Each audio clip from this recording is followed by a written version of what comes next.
Thanks so much for joining us here on Atlanta News First Plus. I'm Joy Lim-Nakrin. I just wanted to hop on here and ask for your help to keep your eyes out for two little boys. They're not so little, but they're young boys that are missing. Police want your help. Their families want your help. So if you don't mind, please take a good look at the pictures of these two boys. They're both brothers. Their names are Jeremiah and Rico Hill from Clayton County. Both left their Riverdale home around 4:30 this morning, and they haven't been seen since. 12-year-old Jeremiah was last seen wearing a black jeans and a red, black, and yellow tie-dye hoodie. Rico had on some red pants and a red hoodie, as well as an orange beanie. And both of these young boys do suffer with some mental health issues. So obviously there's a lot of concern about them and making sure that they're safe. If you see them, please, you can call 911, you can call Clayton County Police, but please do reach out to authorities because, of course, they're desperately trying to find these young boys and keep them safe. Okay, if you are a parent, you're going to want to listen to this story. Georgia apparently could be failing to protect your kids' health at school. At least that's what some are saying, because a new study finds that students might be ingesting lead from drinking water.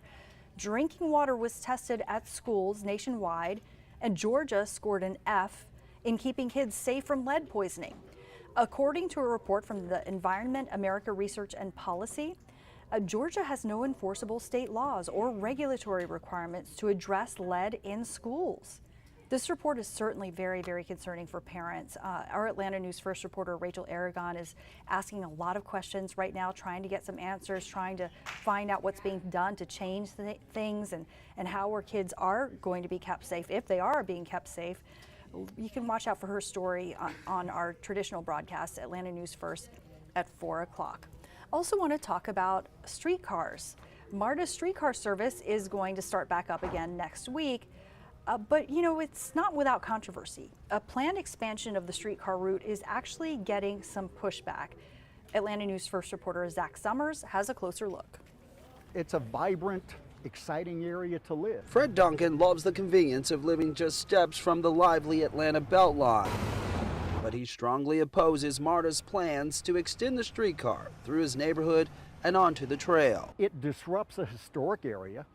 Historic district. As organizer of Old Fourth Ward's Streetcar Impact Team, Duncan represents more than 350 homeowners along the proposed route. They believe the project, which could cost upwards of $215 million, is a waste of money and will create more traffic issues in the area. I don't think a streetcar anywhere in the United States runs down residential streets. They're generally along commercial streets, down wider boulevards. The 2.5-mile project, which is currently in the final design phase, would extend eastward on Edgewood, north onto Randolph, to Auburn and Irwin, then onto the Beltline with a final stop at Ponce City Market. For the first time, we'll be delivering the equity, the opportunity, the sustainability, the mobility that the Beltline project promises. Matthew Rao is chair of Beltline Rail Now. He understands the streetcar has some design and operational problems, but he believes those issues will improve as the project expands. More importantly, he says the east extension will connect people across the city. To those that say we don't need it, I would just say, look at the gridlock we've experienced. And I would remind everyone that we said we wanted this, and we voted with our tax dollars.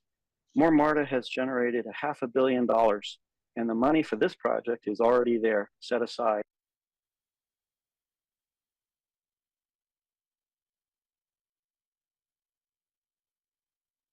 That was our Zach Summers with that story on MARTA's streetcars. Obviously a little bit of controversy there as well. As we've been reporting to you, former President Jimmy Carter, Georgia native, has been in hospice care, right? And a lot of people worried about him. But some of his family members and members of the community really trying to just kind of lift his spirits. And I wanted to share this with you. This is nice. So his family, that's his grandson, James Carter IV, tweeting this video of him and his wife with the message, "We're juggling a lot lately, but yesterday my wife and I got to juggle for my grandparents and they loved it." So of course, you know, we're keeping an eye on the Carter family and, you know, following how the former president is doing. And we encourage you to just stay tuned with us on Atlanta News First and Atlanta News First Plus as we keep following any developments surrounding his health and, of course, his family as well. Okay, check out this image of this gator, this alligator, apparently a famous one. In fact, he has developed his own nickname, Flat Creek Floyd. He is back in Peachtree City once again. Apparently he's been in and out of that area over the years, hanging out in and around Flat Creek, hence the name Flat Creek Floyd.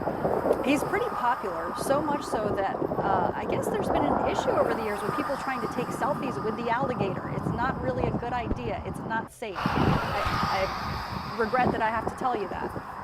but our Don Shipman did capture this video from a distance, a safe distance. So here's what's interesting here. The Department of Natural Resources is not going to remove this alligator, even though, of course, you know, alligator attacks can potentially be deadly.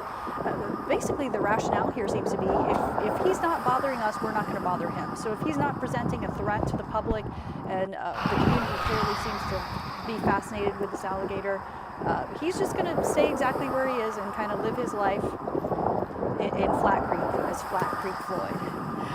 Again, like I mentioned, Don Shipman is capturing some video, interviewing some folks around that area to see what they think about Flat Creek Floyd, and just get some more info, and he's going to share that with you all at Atlanta News First at 5 o'clock if you want to tune in for our traditional television broadcast. But thank you so much for joining us here on Atlanta News First Plus. I'm Joy Lim Nakrin. Have a great day.